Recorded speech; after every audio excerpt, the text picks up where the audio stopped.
Hai, bertemu lagi bersama dengan Cikgu Sharon. Hari ini Cikgu akan terangkan panduan kerja lapangan geografi tingkatan 4 dan 5 yang terkandung di dalam DSKP KSSM Geografi tingkatan 4 dan 5. Okey, sebelum kita pergi seterusnya, Cikgu akan terangkan macam mana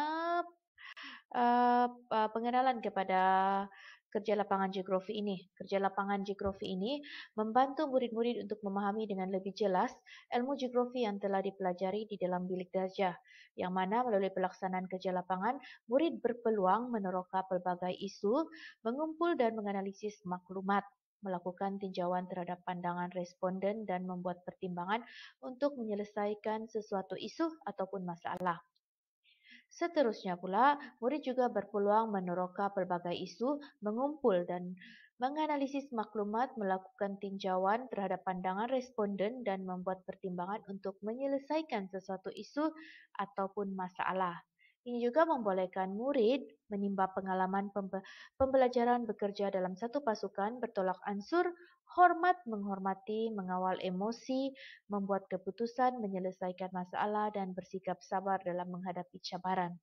Namun terdapat perbezaan pada masa sekarang ini iaitu berlaku ada pandemik COVID-19 kan. Jadi murid-murid semua tidak bolehlah keluar dari rumah untuk mencari bahan-bahan untuk membuat kajian lapangan ni. Mungkin kita boleh guru boleh ubah tajuk yang sesuai uh, mengikut peredaran masa sekarang apa yang berlaku.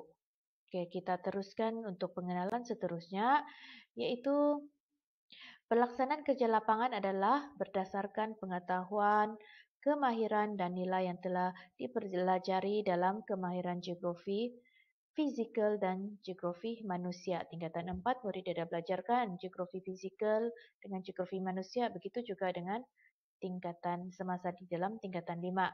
Dan manakala untuk kemahiran seperti membuat pemerhatian, mengukur, merekod, mempersembah dan menganalisis data diaplikasikan semasa melaksanakan kerja lapangan.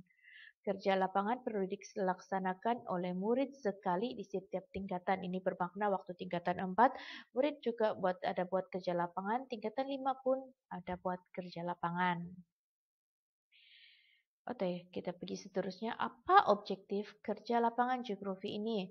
Dia memberi pendapat atau idea secara kritis dan kreatif kepada setiap murid, menguraikan saling kaitan antara manusia dengan alam sekitar di lapangan, mengenal pasti masalah atau isu yang berkaitan di lapangan, mencadangkan langkah-langkah untuk mengurangkan masalah atau isu yang berkaitan, mengaplikasi kemahiran geografi yang telah dipelajari, merumus data dan maklumat berbentuk kualitatif dan kuantitatif di kawasan kajian, menjalankan tugasan mengikut prosedur, bersyukur dan berbangga menjadi rakyat Malaysia. Untuk nombor 8 ini adalah penerapan nilai. Okey, ini adalah 6 proses pelaksanakan kerja lapangan geografi yang mana pertama penentuan tajuk terlebih dahulu. Murid perlu ada tajuk apa yang perlu dibuat, perlu ada perancangan, macam mana pengumpulan data itu dibuat, bagaimana persembahan data nanti murid persembahkan apabila telah siap data dikumpul, menganalisis data yang murid dapat dan juga kesimpulan. Okey, sekarang ni cikgu terangkan satu persatu bagaimana itu penentuan tajuk. Itu murid memilih tajuk yang sesuai untuk melaksanakan kerja lapangan dengan bimbingan guru. Tajuk hendaklah berkaitan dengan kandungan KSSM geografi yang dipelajari. Tajuk yang dipilih perlu jelas dan boleh menimbulkan perasaan ingin tahu murid untuk meneroka sesuatu maklumat. Okey, seterusnya ialah yang kedua ialah perancangan. Murid perlu menyediakan jadual kerja yang mempunyai perkara yang perlu dibuat sepanjang tempoh pelaksanaan kerja lapangan seperti objektif kajian, pemilihan lokasi, tempat, masa, kaedah dan pemilihan sampel kajian. Selalunya proses kerja lapangan geografi ini ambil masa 2 minggu, paling cepatlah. Kamu ingat saja masa kamu buat kerja lapangan geografi masa PT3? Okey, dan pemilihan lokasi kajian hendaklah di luar bilik darjah. Murid memilih kaedah kajian yang sesuai, sama ada menggunakan kaedah kuantitatif atau kualitatif. Data kuantitatif ialah dalam bentuk soal selidik, manakala data kualitatif pula dalam bentuk temu bual, pemerhatian dan analisis dokumen. Cikgu cadangkan masa pandemik ni murid-murid mungkin tidak digalakkan untuk keluar rumah, jadi bolehlah buat soal selidik. Bolehlah membuat analisis data menggunakan kaedah data kualitatif, menggunakan bentuk temu bual, pemerhatian dan analisis dokumen. Ini bermakna kamu hanya temu bual ibu bapa kamu sahaja di rumah untuk mendapatkan data.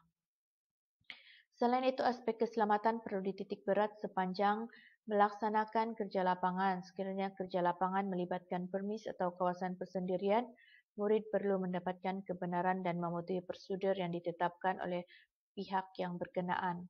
Okey, memandangkan sekarang ni masih PDPR, jadi murid perlu buat kerja lapangan ini di rumah saja. Jadi, mungkin aspek keselamatan tu kamu berada di rumah, tidak perlulah keluar untuk mencari data. Temu bual ibu bapa saja, lepas tu buat pemerhatian di sekeliling kamu.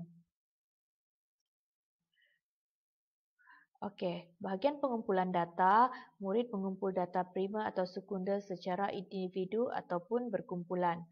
Pengumpulan data primer dilakukan secara pemerhatian, temu bual, soal selidik, rakaman video, foto, lakaran, ukuran, kiraan dan sebagainya. Manakala data sekunder diperoleh melalui data yang diterbitkan oleh orang lain seperti sumber daripada internet dan buku. Okey, sekarang ni kita pergi kepada proses pelaksanaan yang keempat, persembahan data. Murid mempersembahkan data yang telah dikumpul dari lapangan dalam bentuk jadual, raja dan graf yang sesuai. Ini data maksud dia, contoh dia bilangan, kamu buat jadual dahulu, uh, jumlah penduduk kampung lelaki dengan perempuan. Lepas tu, itu dalam jadual. Lepas tu baru buat dia punya graf. Okey, kelima, proses melaksanakan kerja lapangan geografi untuk penganalisisan data. Data kuantitatif yang dikumpulkan melalui soal selidik dianalisis untuk mendapatkan jumlah, purata, peratus dan sebagainya. Manakala data kualitatif yang dikumpul melalui temu bual, pemerhatian dan analisis dokumen dianalisis berdasarkan keperluan kerja lapangan. Okey, yang last ialah kesimpulan. Murid membuat rumusan kajian berdasarkan data atau maklumat yang diperoleh. Okey, di laporan kerja lapangan geografi murid itu haruslah ada tajuk, objektif kajian, kawasan kajian, kaedah kajian, persembahan data dan maklumat dan juga kesimpulan. Ini dia serupa macam waktu kamu membuat kerja ke lapangan masa PT3. Okey, murid boleh menghasilkan laporan kerja lapangan dalam pelbagai bentuk, sama ada dalam bentuk folio, buku skrap atau persembahan multimedia. Tapi bagi cikgu masa PDPR ni, cikgu rasa murid-murid semua pun lebih kreatif daripada guru kan. Jadi bolehlah kamu menyediakan kamu punya laporan kerja lapangan itu dalam bentuk multimedia. Sama ada melalui PowerPoint kah, melalui rakaman video kah, ataupun melalui TikTok kah. Macam mana ikut kreativiti kamu untuk mempersembahkan kamu punya laporan. Okey, di sini adalah bagaimana untuk kamu mendapat tahap penguasaan tu. Tahap penguasaan tu cikgu rasa kamu sudah tahu daripada 1 hingga 6. Di mana 6 adalah tahap penguasaan yang terbaik untuk kamu dapat. Okey, untuk penilaian kerja lapangan ini, dia adalah mengikut tahap penguasaan murid iaitu daripada 1 hingga 6. Yang mana 1 ini, tajuk dan objektif kurang tepat, proses kerja tidak lengkap dan tidak boleh menyampaikan idea. Cikgu rasa semua murid mustahillah tidak boleh buat objektif kan. Takkanlah kamu mau dapat tahap penguasaan 1 saja. Okey, dan seterusnya kalau 2, tajuk dan objektif tepat, proses kerja kurang lengkap dan idea yang disampaikan juga terhad. Cikgu rasa semua murid pun tidak akan mahu mendapat TP2 saja. Jadi kita tengok kepada 3 pula. Tajuk dan objektif sudah tepat, tapi proses kerja lengkap dan idea yang disampaikan terhad. Okey, tajuk objektif sudah tepat, proses kerja pun sudah lengkap, tapi idea yang disampaikan terhad itu terhad. Ringkas saja. Jadi murid perlu kembangkan lagi dia punya idea, beri ada fakta dia, ada huraian dia, ada contoh dia. Okey, supaya dapat lagi naik pergi TP4 di mana tajuk dan objektif tepat, proses kerja yang lengkap dan menunjukkan kematangan idea.